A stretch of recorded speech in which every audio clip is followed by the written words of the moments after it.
Sejarah singkat Benteng Vredenburg. Pada tahun 1760, Sri Sultan Hamengkubuwono ke-1 membangun benteng ini atas permintaan Belanda dengan alasan menjaga keamanan.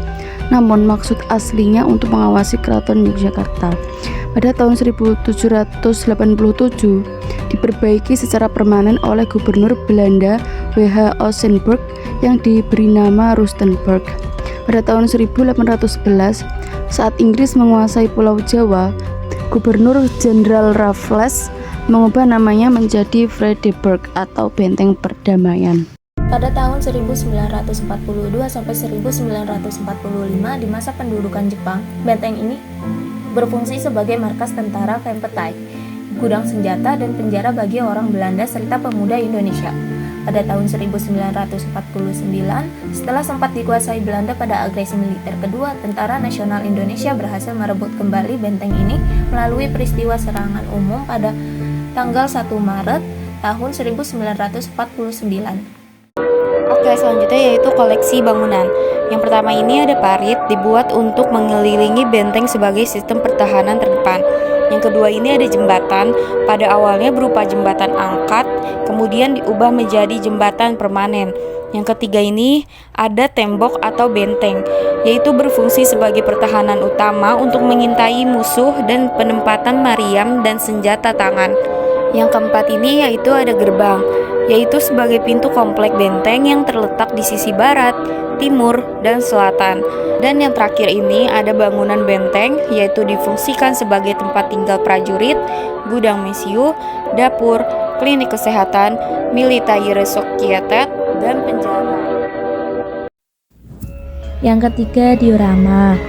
Diorama dibagi menjadi 3 ruang, yaitu ruang pamer diorama 1 terdiri dari 11 diorama yang menggambarkan peristiwa sejarah yang terjadi sejak periode Perang Diponegoro sampai masa pendudukan Jepang di Yogyakarta pada tahun 1825 sampai 1942. Ruang pamer diorama 2 terdiri dari 19 diorama yang menggambarkan peristiwa sejarah sejak awal kemerdekaan sampai dengan agresi militer Belanda 1 pada tahun 1945 sampai 1947. Ruang pamer diorama 3 terdiri dari 18 diorama yang menggambarkan peristiwa sejarah sejak perjanjian Renville sampai dengan pengakuan kedaulatan RIS pada tahun 1948 sampai 1949.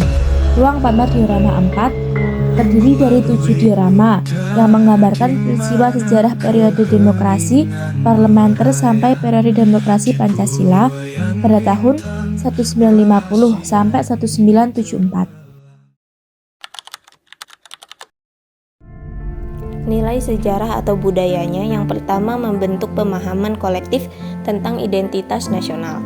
Yang kedua, arsitektur benteng Vredenburg mencerminkan adaptasi gaya kolonial Eropa terhadap iklim tropis Indonesia. Yang ketiga, mempelajari peristiwa penting termasuk peran benteng dalam agresi militer Belanda kedua.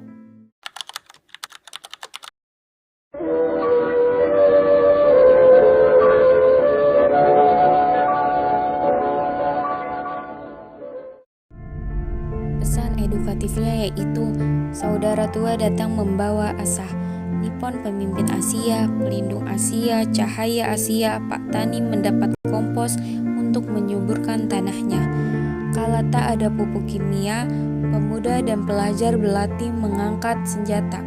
Kesempatan belajar yang luas bagi para bumi putra. Sekat antara suku dan daerah disatukan bahasa Indonesia. 3,5 tahun mereka pergi meninggalkan luka. Ada alam yang tereksploitasi luar biasa. Ada penindasan terhadap wanita. Ada Romusa yang memisahkan ayah dari keluarganya.